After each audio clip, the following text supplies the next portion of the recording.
అందరికీ పేరు పేరున నమస్కారం. నిన్న కాంగ్రెస్ వాళ్ళు ప్రెస్ మీట్ పెట్టి మీరు డబుల్ బెడ్రూమ్లలో మీరు పైసలు తీసుకున్నారని మాట్లాడడం ఇదంతా విడ్డూరం. ఎందుకోసం అంటే మేము దీన్ని తీవ్రంగా ఖండిస్తున్నాం. దయచేసి మీరు ఒకరోజు టైం పెట్టుర్రి, మేము కూడా వస్తాం, డబుల్ బెడ్రూమ్ కాడికి పోదాం, అలా అడుగుదాం, లబ్ధిదారులను అడుగుదాం. వాళ్ళని అడిగి వాళ్ళు పైసలు ఇచ్చినట్టయితే దేనికైనా మేము సిద్ధంగా ఉన్నాం. కానీ అవాకులు చెవాకులు మాట్లాడుతూ ఇట్లా మా బీఆర్ఎస్ పార్టీ మీద నిందలు వేయడం ఇది కరెక్ట్ కాదు. మీరు తక్షణమే దీన్ని ఉపసంహరించుకోవాలని నేను కోరుకుంటున్నాను. ఇంకా ఎన్నో మాట్లాడారు. నేను ఒక నాయకుడు మా ఒక అక్క మాట్లాడితే ఒక నాయకుడు చప్పట్లు కొడుతుండు. మరి నాయన నువ్వు చప్పట్లు కొడుతున్నావు సరే గానీ మరి నీకు డబుల్ బెడ్రూమ్ వచ్చింది, ఆమెకు రాలేదు, నీ ఇల్లు ఆమెకి మరే. నీకు అట్లయితే నువ్వు ఒక లీడరు, నువ్వు ఆదర్శంగా నిలిచిన అవుతావు. నువ్వు నీ డబుల్ బెడ్రూమ్ తీసుకొని ఆమె మాట్లాడితే నువ్వు సపోర్ట్ కొట్టవచ్చు వెనుక నుంచి. మరి నీకు నీదే నిదర్శనం అని నేను తెలియజేసుకుంటున్నాను. తక్షణమే నువ్వు ఇల్లు హ్యాండ్ ఓవర్ చేసి ఎవరైతే అక్క మాట్లాడారో ఆ అక్కకు నువ్వు ఇల్లు ఇచ్చినట్టయితే నువ్వు మంచి పేరు ఉంటుందని నేను తెలియజేసుకుంటున్నాను. నీకేమో కావాలి కానీ ఆమెకు ఇవ్వద్దు. ఆమెతో మాట్లాడించి చప్పట్లు కొట్టించుడు ఇది ఎంతవరకు కరెక్ట్ అని నేను ఈ సభాముఖంగా తెలియజేసుకుంటున్నాను. ఇంకొక విషయం అయితే ఇంకొక నాయకుడు నిన్న సోషల్ మీడియాలో మాట్లాడిండు, నేను దళిత బంధు తీసుకున్నావు, నువ్వు ఇది అని మాట్లాడు. దళిత బంధుకు నేను అప్లికేషన్ చేసుకున్నది వాస్తవమే. 160 మందికి నేను అప్లికేషన్లు ఇచ్చిన, అందులో కూడా శాంక్షన్లు అయినాయి. శాంక్షన్లు అయినాక తర్వాత మా ప్రభుత్వం పడిపోవడంతోటే మీ ప్రభుత్వం వచ్చింది. నేను తీసుకోలేదు. తీసుకున్నట్లయితే ఇంకో విషయం, అందరికి ఐడి నంబర్లు వచ్చినాయి. ఆ నాయకుని గురించి ఎంత తక్కువ మాట్లాడితే అంత నయం అయ్యా. నువ్వు నన్ను విమర్శిత స్థాయి నీది కాదు.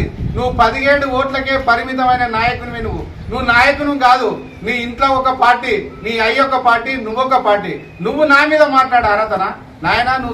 నువ్వు వెంటనే నువ్వు ఈ విషయాన్ని ఉపసంహరించుకోకుంటే నేను ఊరుకునే ప్రసక్తి లేదు. ఇంకోటి, నేను ఇది చేసినా అది చేసినా అని మాట్లాడుతున్నావు. నువ్వు పోయే బేగంపేట రోడ్డు నువ్వు ఇంటికి పోయేది బేగంపేట 6 కిలోమీటర్ల దూరం బేగంపేట రోడ్డు ఉంటుంది.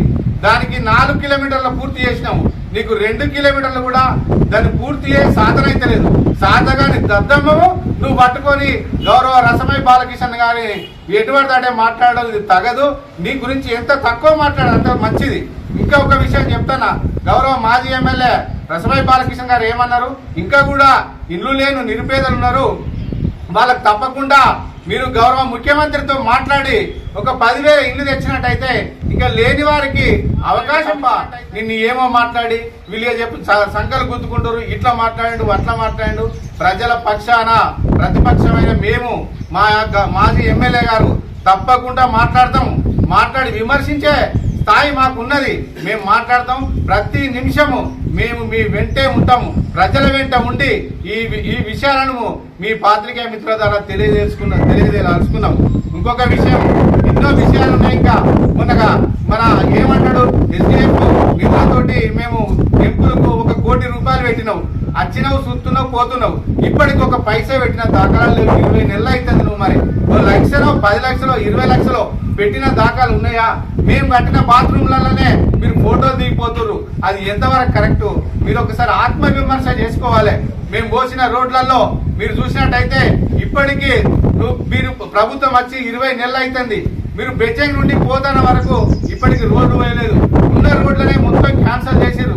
ఎక్కడెక్కడ రోడ్లు ఉన్నాయో మేము ఆర్డబ్ల్యూఎస్ ద్వారా ఆర్ఎండ్బి ద్వారా శాంక్షన్ చేస్తే అవన్నీ క్యాన్సల్ చేసారు. ఒక్క పని కూడా చేసిన దాఖలాలు లేదు. మీ ఎమ్మెల్యే గారిని మాట్లాడండి.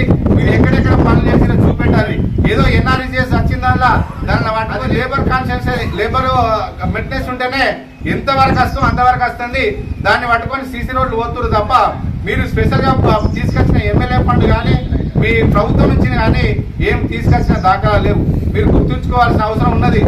మీకు ప్రజలు మంచి బ్రహ్మరథం కట్టారు. మీరు అభివృద్ధి చేసి చూపెట్టాలి తప్ప కానీ ఇనాము నేస్తే ప్రతిపక్షం అనేది అడుగుతాయండి. అడిగితే మీరు సమాధానం చెప్పే సత్తా ఉండాలి. కానీ పాపం అమాయకులను అక్కాచెలను పట్టుకొని మీరు ఇక్కడ మాట్లాడియడం అది తగదు. మేము కూడా వాళ్ళని గౌరవిస్తూనే ఉన్నాం. మీరు మాట్లాడాలంటే మీరు ధైర్యంగా మాట్లాడండి. మేము కూడా మాట్లాడడానికి సిద్ధంగా ఉన్నాం. ఇంకో విషయం ఏమంటే ఇప్పుడు రైతు ప్రభుత్వం అన్నాడు, ఈ ప్రభుత్వం అని చెప్పుకుంటూ పోతే